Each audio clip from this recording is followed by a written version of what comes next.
Back for another edition of In the Huddle. It's 2024, guys. Carl Dukes put them up, along with my man Jason Canfora, and of course, Baldy will be here on Thursday.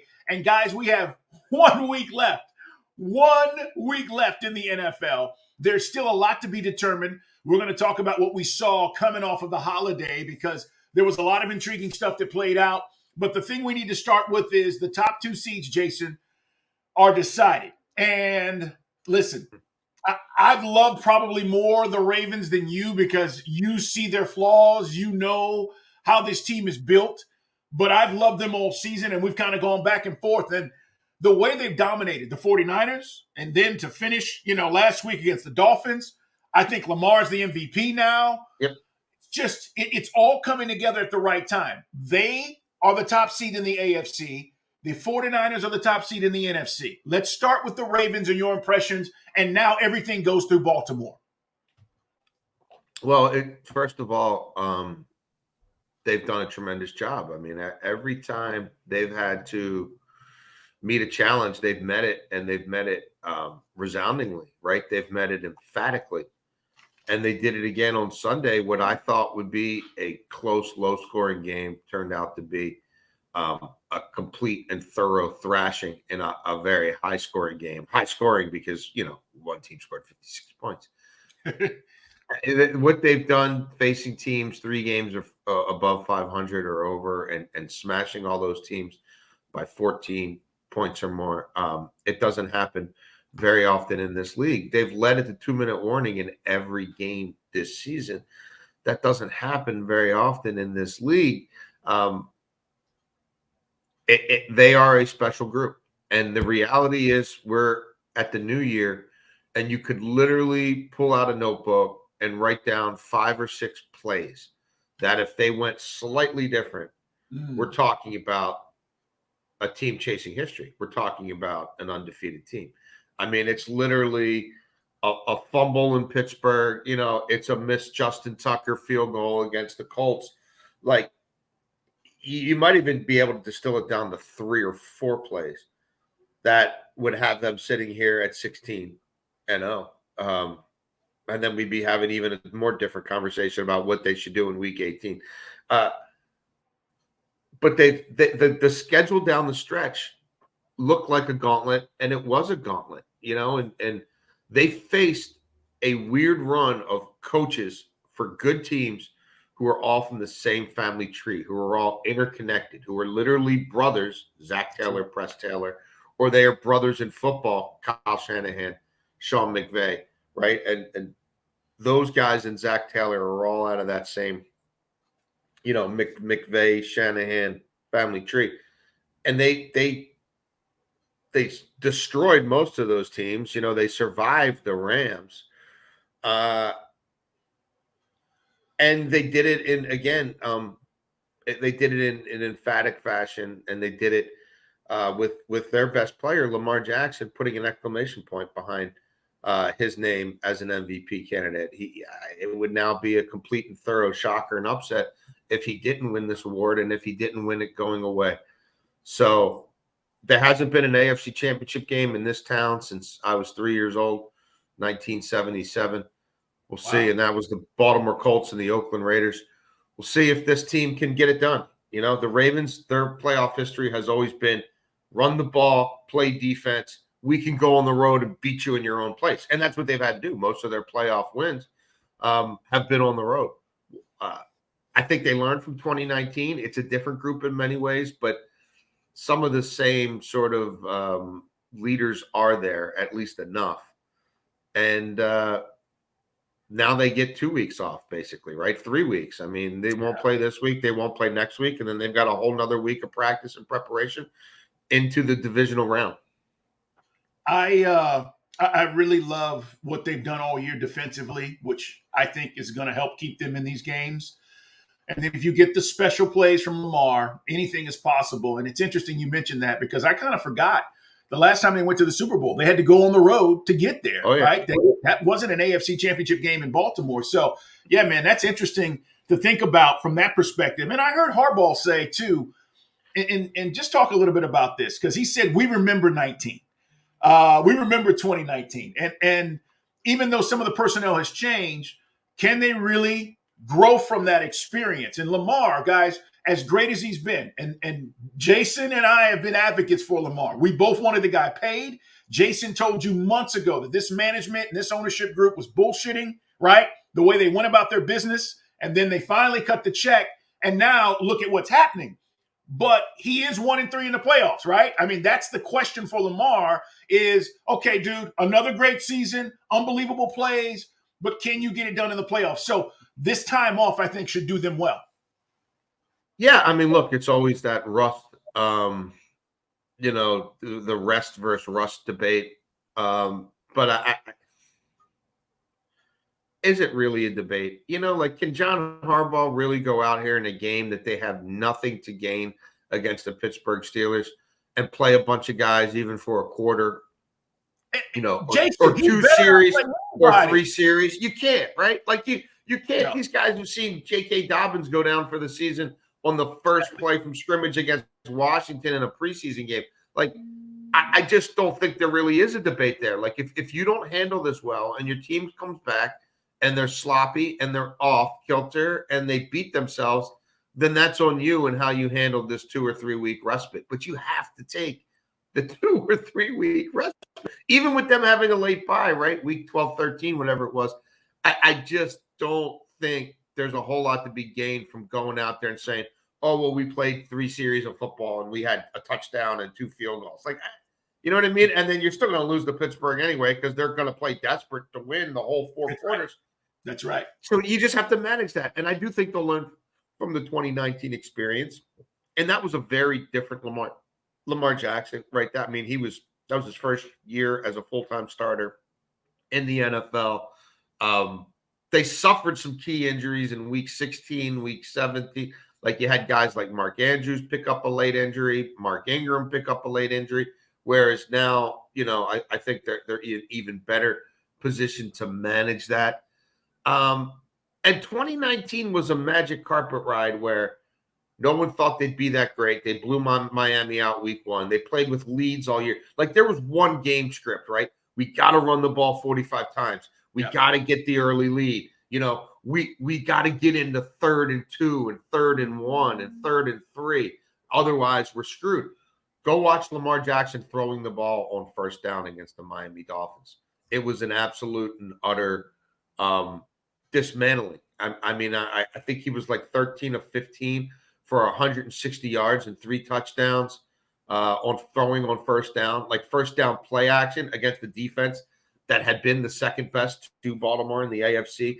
They absolutely destroyed. This isn't about run, throw when you have to. This is about throwing whenever you want to, even if you don't have Mark Andrews, even if your 2 starting tackles aren't what you thought they were going to be. So I think it's a very different thing. I think they've dealt with different sorts of adversity than that 2019 team did. I think this defense is much more legit than the 2019 defense, where really they were never on the field because Baltimore held the ball 35 minutes a game. You know what I mean? That defense had to get 2 stops in the second half and they win. So I'm more inclined to believe that this team is more fortified for a long playoff run and that they've learned from their past mistakes. And boy, they've scored 30 points on everybody at home. So I look, anything less than a championship game would have people incredibly disappointed around here. What do you think about the 49ers in the NFC as a top seed? Before we talk about some of the other things that happened, including the debacle in Dallas with Detroit. Detroit got robbed. We'll get to that. Races in the NFC South and AFC South. But the 49ers here, I'll mention this, guys, because even though the Ravens beat them down, they made some NFL history last week. McCaffrey, Brandon Ayuk, Deebo Samuel, and George Kittle each finished with 1,000 yards from scrimmage. It's the first time in NFL history you've had a running back, a tight end, and both wide receivers. Finish with 1,000 yards from scrimmage. So as bad as that game may have looked for the Ravens, to beat them down, this is still a very good team. They're dangerous. We may see a replay of what we saw with the Ravens and 49ers in the Super Bowl this year. Who knows? But my point is they have the number 1 seed in the NFC. And Jason, you've been saying this. Who's going to go out there and beat those guys? Who's going go out there and beat them. It's going to be tough. It's going to be tough. And it's not going to be Baltimore. They did it, but they don't have to go back out there. Obviously, if they meet again, they meet in Vegas. Now, I'll say this about the 49ers. Like, we just had this discussion about the Ravens and rest versus rust. I won't say worried too strong of a word. I'm slightly concerned about them because they didn't go out and respond from that meltdown against the Ravens with their best game of the year. You know, that was a pretty middling performance against a horrible Commanders team, you know, that got stuck playing Sam Howell when they really wanted to play Jacoby Brissett. And the 49ers didn't run away and hide. That wasn't a game where Kyle Shanahan could pull all his starters 5 minutes into the second half. You know, like it wasn't.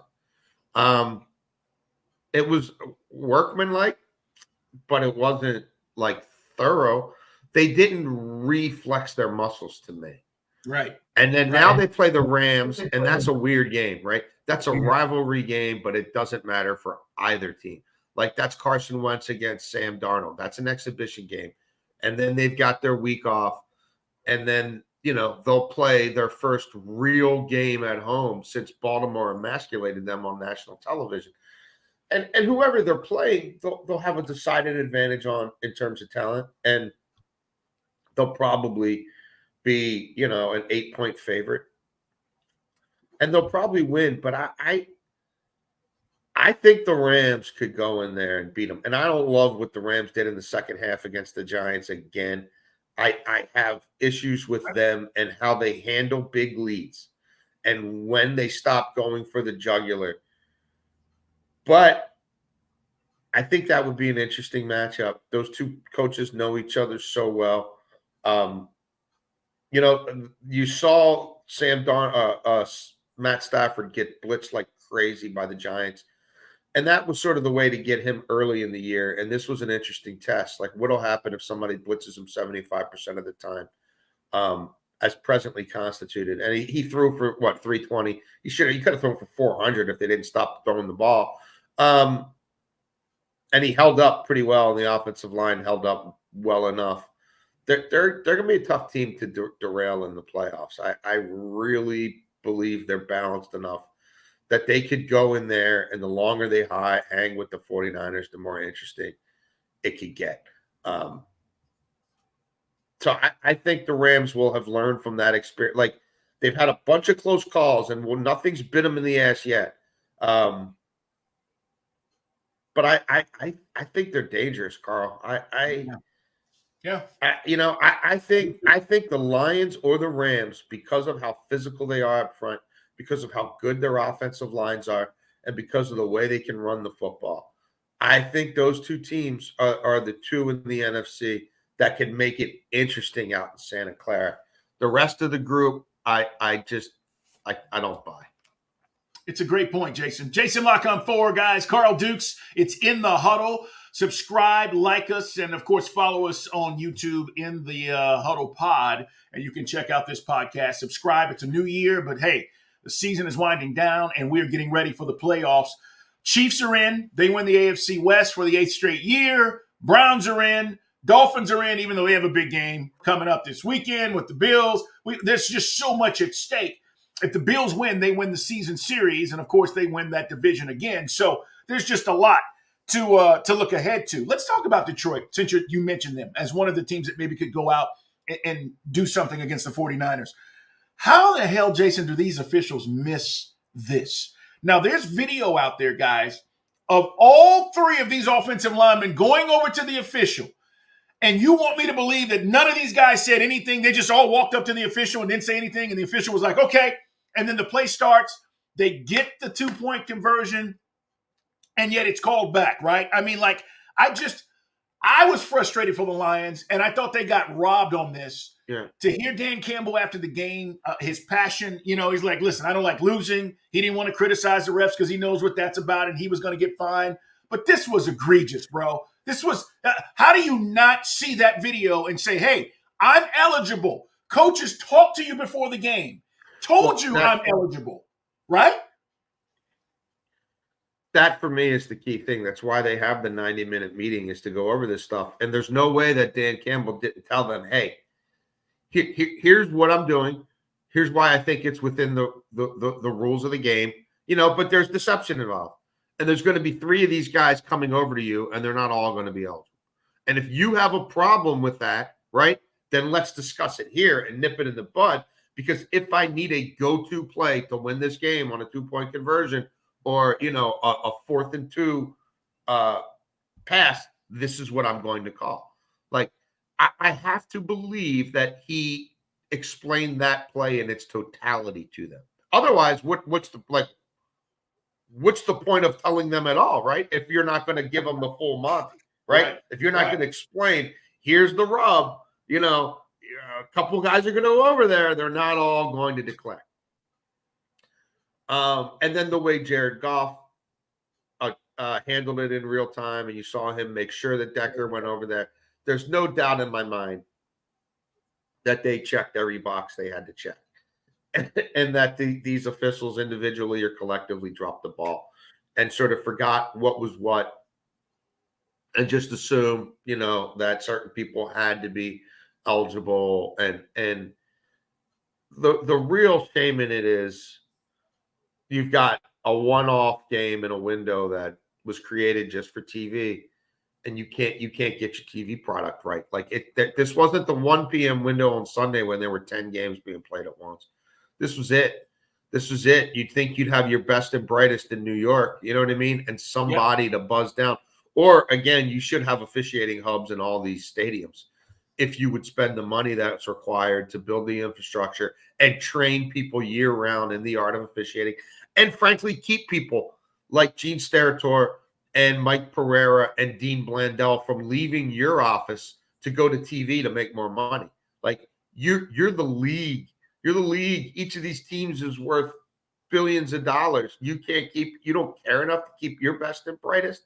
Like the shame is that it's a procedural mistake that falls through the cracks at the stadium, and then also chain of command in New York, which again, you think they're not paying people real money there. They're not really trying. Like that's not staffed with more people than necessary just in case. There's not all these fail safes and catch-alls, and there's not much of a safety net because the owners don't want to pay for it.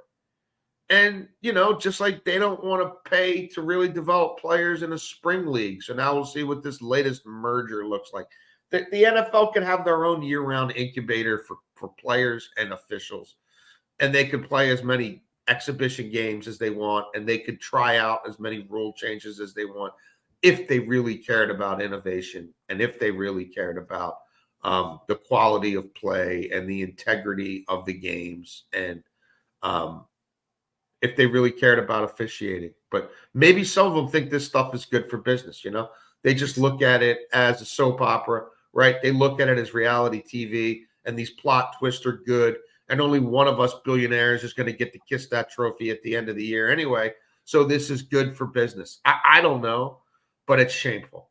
It's shameful, no doubt. That's a great way to explain it. Guys, let's talk about the NFC South and the AFC South. Both have become a mess. Well, the NFC South has been a mess. The AFC South all of a sudden now is Colts, Texans, Jags, because the Jags have been screwing around, right? Colts take on the Texans. We're going to talk about this with Baldy on Thursday and get more insight. But basically the winner's in, because you're going to have a wild card winner there or potential division winner, depending. If the Jags win Sunday, they clinch the AFC South. But both of these divisions in the NFC South, Falcons, oh, what a mess that is, okay? Terrible. And then the Saints, all of a sudden, they play the Saints on Sunday, and then you've got Tampa struggling to try to win this division. We know Carolina and Dave Tepper's throwing drinks on fans. I mean, this thing is it's a complete blank show right now when you talk about this division as a whole, Jason. Yeah.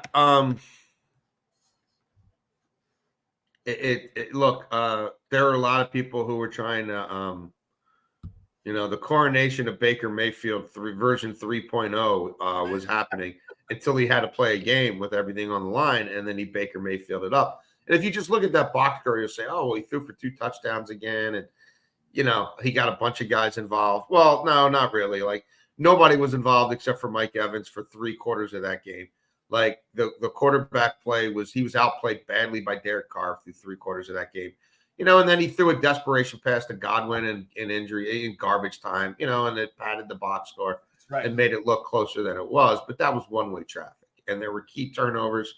And Dennis Allen's defense had those guys locked down. And then, I looked at New Orleans, and you would say they could take care of business against Atlanta at home. And as you know, Carl, Atlanta's been hot garbage on the road for a long time. But you look at the Saints and some of their trends when they're favored at home, and it's not real pretty. From a betting standpoint, covering, and even from a wins and losses standpoint. And so it's like every time somebody in that division has had a chance to be the man, right? It started with Atlanta probably 6 weeks ago, and you look at their schedule and said, well, maybe this Heineke thing, right? They just won't F it up as much at the quarterback spot. And it's a really good defense, and they can run the ball 4 different ways, right? And then they effed it up. And then Todd Bowles was there, right? And his team had a chance to, well, if they take care of business at home, they played 6 road games in an 8-game stretch, and they're still first place in the division somehow, and then they screw it up. So part of me is like, Dennis Allen will screw this. Like, now it's sitting there for Dennis Allen and Derek Carr. There's a big part of me that thinks those two will jack it up because have you seen that career? Right? And then this thing will be in total chaos by 3:30 Eastern time Sunday afternoon. I have a hard time stumping for any of these teams. You go back to the first game, the Saints somehow had 444 yards against these guys, but went 0-5 in the red zone. Atlanta ran up 230 rushing yards, basically. I don't know. I mean, maybe Atlanta, like the Saints can't stop the run. Who knows? Maybe Atlanta rises up and wins this game. And then you would also think, as bad as Tampa screwed up, they can't lose to Carolina, right? No. Like they can't lose to Carolina, can they? I mean, Todd Bowles is going to blitz the hell out of Bryce Young, right? And that worked really well the first time they faced him. Hell, it's worked for everybody who's done it pretty much against Bryce Young. And that they'll render this Saints game, a moot point because they'll find a way to beat the Panthers, even if it's 6-3. That's right. So I would think they still take care of business, but it'll probably be screwy. It'll probably be a tough go of it for fans of all the 3 teams that are at least somewhat viable. And then the same thing, like in the AFC South, Beathard played okay. I don't know if Trevor Lawrence will be back for this game or not. But like they're playing a Tennessee team that looks pretty broken right now. Yeah. Can they just find a way to beat Tennessee? Levis is banged up again. Like now it's Tannehill. Derrick Henry, it looks like the end of the road. But, those guys like to be a spoiler too. So does somebody rise up there and make that more interesting than it can be? There was a time where Tennessee was still really good at home. That's not even the case anymore. The Jags rolled up 34 points on them in the first game between those 2 teams. Can they survive that? I would think so. I would guess so. I don't have great conviction about it, though. And that game Saturday night will be one of the more interesting games on this docket. C.J. Stroud came back and looked the part immediately and lifted that offense, even though they've got injuries at other key spots to that offense. He came back and it was like he didn't miss 2 weeks, and it was a smooth operation. And they won in pretty emphatic fashion.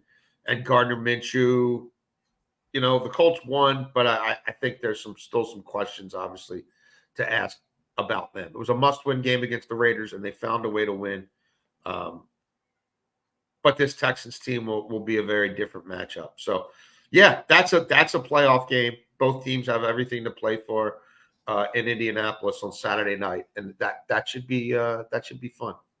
I want to just mention this, Jason, as we talk about this last week, and we're going to talk more about this Thursday because there are coaches who think they're safe, who probably are not.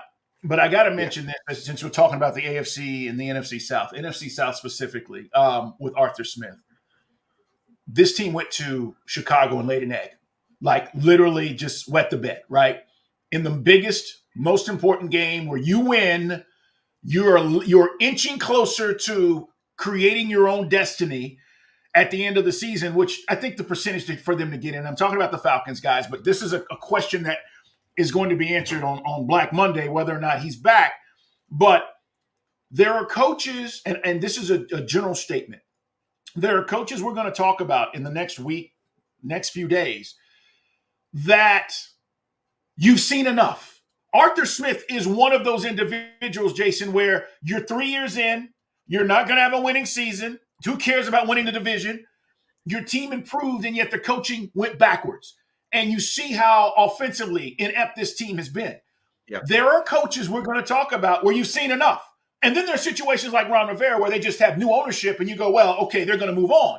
Yeah. But Arthur Smith is one of these interesting cases where the owner may fall in love with the idea that, oh, it'll be better next year and stay the course instead of deciding to fire him and say 3 years is enough. It doesn't take 3 years for me to see what I need to see. And so I just want to mention that because there are a lot of coaches who think they're safe right now. We're going to dive into it. I know we are. We'll get to each one of these guys. But since we're talking about the NFC South, this week, if they don't show up against the Saints, I don't know how you stay the course. Even without this week, you should know right now where this should be. I agree 100%. There's people out there in the media who are trying to tell you that everything's cozy everywhere because, like, what else would PR guys whisper in your ear with 2 weeks left? I mean, they're going to tell you, oh, I think our guy's going to be all right. Like, I got news for you. They're often the last to know. No, I don't think Arthur Smith was on steady ground going into that game last weekend, despite what you might have read. And there's a guy in that organization. He doesn't get talked about a whole lot nationally, but you would know, Carl, how powerful he is. Rich McKay. Yes. And you can often tell which way the wind's blowing by who's Rich McKay behind and not behind. And he's on the NFL's competition committee, been around the league a long time, been a right-hand man for Arthur Blank. Some thought his power might be fading. Then he got the stadium built, right, and changed the whole course of the franchise. And now he's a made man probably as long as Arthur Blank owns that team. Agreed. When Rich McKay is no longer going to the mat for you, you're probably cooked. And the way I hear it is Rich McKay can't go to the mat. As much as you'd like for this hire to look good, as much as you'd like to try to justify it, like the gains they've made are on the defensive side of the ball, and he hasn't had a whole lot to do with it. Like the head coach, I mean, the offense hasn't progressed. No player in that offense exceeded expectation. Even Bijan Robinson, people are like, we should have seen more. You know what I mean? Like the Drake London, Kyle Pitts, they've had the occasional moment, but no, I don't see by any measure them not making a change. I would be shocked if they don't make a change. And even some of Arthur Blank's mannerisms, him not talking to the media after that last game, some of the things he said 2 weeks ago when he did talk, he's not happy. He's not pleased. At the league meetings a few weeks back, people who ran into him or ran into Rich came away with the decided feeling that they're not pleased and they think it was an opportunity lost. That division has been in transition, not just their franchise. You saw the end of the Breeze thing, then the quick end of the Brady thing that was only a couple years, right? Yep. Like Carolina's been a bunch of buffoonery and jackassery since that crybaby bought that team, right? Like no one's trending up during the Arthur Smith era, including the Arthur Smith Falcons never trended up. That's a problem. It is a problem. There are more coaches to discuss. More jobs will be open. We know Black Monday next week after the season is over. Coaches will get got. It's just part of what happens. Philly fans are not going to like this next conversation because it's just what it is. Philly is fading. And I don't know if Nick Sirianni has the answers. And I'm watching this game where they're up 21-6 on the Cardinals, okay? Jonathan Gannon comes back to the crib and they make a comeback. And Nick Sirianni is still trying to figure it out, Jason. And here's the other part. On the other side, where Jonathan Gannon was the defensive coordinator, and now he's the coach of the Cardinals, there's a guy named Matt Patricia who's calling the defensive calls now because Sirianni made that halfway through the season or, a few weeks ago. I'm going to change the play calling. Anyways, Cardinals come back and they win this game. And here's the thing, guys, and this is why Philly is fading, and this is why you should be concerned. One, the offense is not what it was. Two, they can't stop the run. They're giving up 31 points in their last 6 games. That is not something where you go, oh, it's a 1-week deal. This is a trend that you've seen over a 6-week period, Jason, where they're not good against stopping the run. So James Conner had 128 yards against these guys. So what the hell's going to happen in the playoffs when you start playing teams you've talked about, whether it's the Lions, okay, or the Rams, or whoever you're going to get, and they go, we're going to run the ball down your throat. Yeah. No, it's going to be a problem. I mean, if the Packers get in the way they're running the ball right now, when you turn to Matt Patricia, you got problems, man. When you fancy yourself a Super Bowl contender and the answer in week 15 is, let's see what Patricia can do calling plays, you might be effed. Like, you might not be your year. Yeah, they've given up 25 points or more in 5 of the last 6 games. They've given up 80 points in the last 3 weeks alone. And again, that's not, that's not facing the 81 San Diego Chargers and, the whatever, the Marv Levy Buffalo Bills. That's facing some flawed offensive teams, right? The Giants made a quarterback change in the middle of that streak. Yep. And they still hung 25 on you at home. I think, defensively, I think that thing is broken. And I'm also hearing there's unrest offensively and that there may have been a bit of a shuffle there. Maybe not in terms of who's calling the plays, but sort of how plays are called and how many voices are involved. Like it's not all roses and creme fraiche with the offensive group either. But the defensive breakdown here is jarring because you've got a bad dome team beat at home dead to rights with a big lead. And part of it was the Eagles didn't run the ball the way I thought they would in that scenario. But you pointed it out. The Cardinals ran themselves back into that game. They did. Right? Like, how are you going to let that, like, how can that happen? And now you left the door wide open for Dallas. Like, Dallas got a double gift. The refs hand them a game on Saturday night, and then the Eagles hand them a game on Sunday afternoon. Even a team like Tampa, who on the course of the year, the run game looks terrible. And you look at their year stats, and it looks terrible. There have been games where they got Rachaad White going. And I'll say this. They're not afraid to run the ball and stick with it, even when it's not going incredibly well for them. Like, they get for a team that's like 32nd in the league in rushing, there's more volume there than you would think. So even they could be a little bit tricky for this Eagles team. I think they're broken defensively, and I don't think they're going to fix. And the offense is not that road grading unit of a couple years ago, or the quick strike unit that we saw last year, where anytime they needed a big play action, bomb to AJ, bomb to Devontae, bomb to the tight end. That's been in fits and starts. So, yeah, I think the Giants, like, this game opened at 41 between the Eagles and the Giants. And I keep digging into the numbers thinking, am I missing something here? Like, the Giants have nothing to lose, right? And Tyrod Taylor's going to chuck the ball all over the place. Yeah. And the Eagles still need to try to win this game. Like, because Dallas might slip up in Washington and you're playing simultaneously. Oh, the Eagles they need a win. Like, they really need a win to go into the playoffs with some sort of confidence.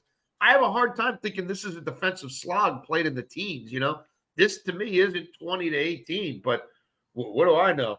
I think both these teams let it sort of all hang out, and they combined for 58 points 2 weeks ago.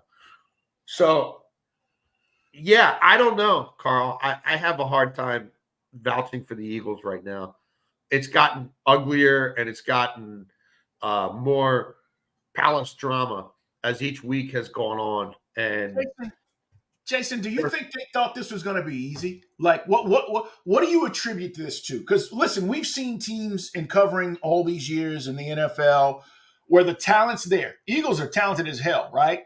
Defensively, they've drafted the right way. They should be more stout up front, which is why it's surprising that teams are running the ball against them. Is there not the buy-in that there was? I mean, what the hell is really going on? I think it's not that often that a team loses their offensive and defensive coordinator at the same cycle. And I think Sirianni is still a young coach, and they lost both of them. And like the next guys up weren't as good. It wasn't the same. They didn't have the immediate answers when adversity hit. And it certainly hasn't brought out the best in them by any stretch of the imagination. It just hasn't. And Brian Johnson, it might have been a little soon for him. And then on the other side of the ball, defensively, they went outside the organization instead of staying from within, right? And what was already known there. And it never took hold. It never took hold to the point where Sean Desai got demoted 3 weeks ago. Like, I think the seeds of it start right there. The brain drain thing can be real. And when both sides of the ball are dealing with that much change, I think it pulls the head coach in a lot of different directions. I definitely think that matters. And it doesn't happen that often where you lose them both. And it's not like either one had been there all that long. That was still a pretty young staff that just all themselves came together a few years ago. So I think it was a lot for Sirianni to have to handle in real time. I think they'd like to do some things differently if they could. I think they would have stayed in-house for the defensive coordinator job and just promoted Denard Wilson, who did a great job running their secondary, who then left and came to Baltimore. All of a sudden, Baltimore went from a team that gave up big plays all over the place playing zone last year to number one defense in the NFL. But that doesn't excuse the players, and the role that they've played in it by any stretch of the imagination. And there is something to that whole, right? The Super Bowl runner-up the following year, right, tends to have a hell of a time even getting to the playoffs, let alone getting back to the Super Bowl. And when things started getting tough, when they stopped winning games, they've had a hard time figuring out how to win them again. All right, last thing, my friend. We're back Thursday, guys. Baldy's going to join us. We're breaking down the games heading into the last weekend of the season. We talked about it. There are going to be some big matchups. We'll get more in depth into those matchups and then also talk about some of the coaching changes that we think are coming up on Thursday. Make sure you're here to join us. Coach of the year.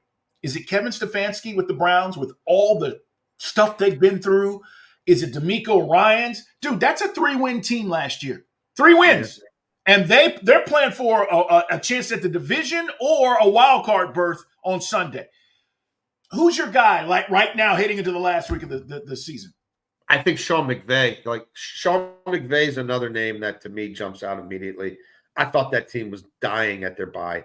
I thought the story was going to be, why didn't they trade everybody at the deadline and just start over?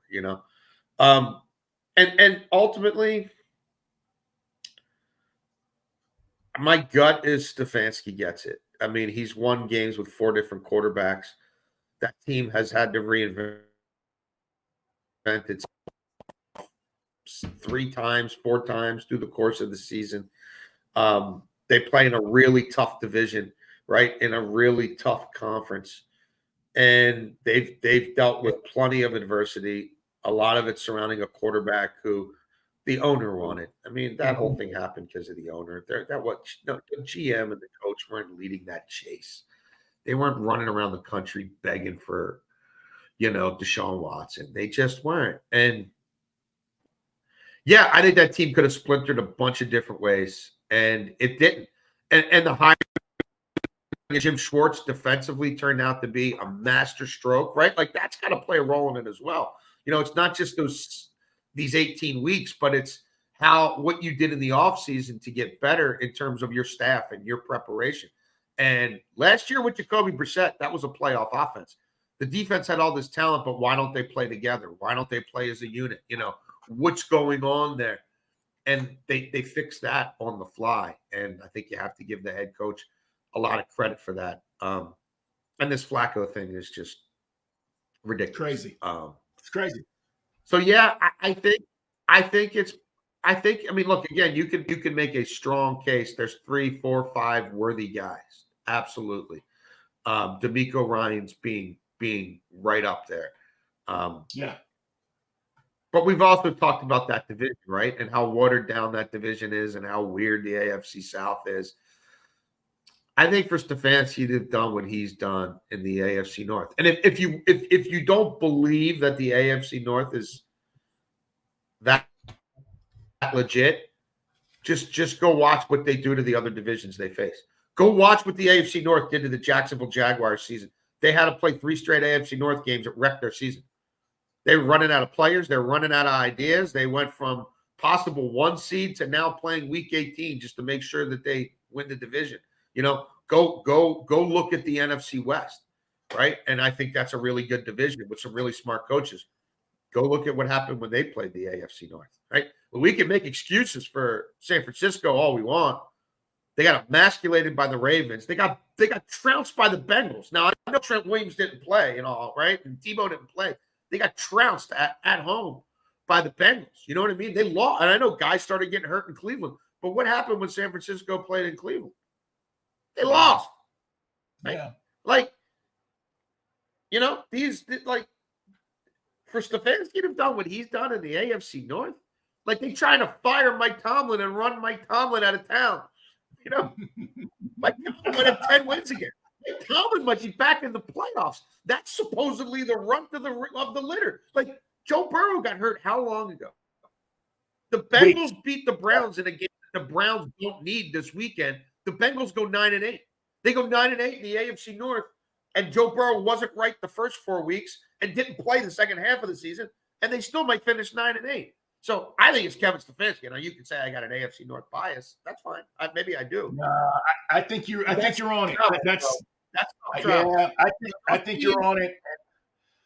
There's a lot of turmoil to overcome, and he's overcome it. And you can say like, hey, how much did he have to do with these quarterbacks? He's choosing who to play and who not to play. So I'm with you. Jason, great job, man. Read him in the Washington Post. Follow us on social media and come back Thursday, guys. Subscribe, like us in the Huddle Pod on YouTube. Don't miss an episode. Things are going to get interesting here heading into the last week. Jason, I'll talk to you on Thursday, brother. We'll see you soon, guys. Take care.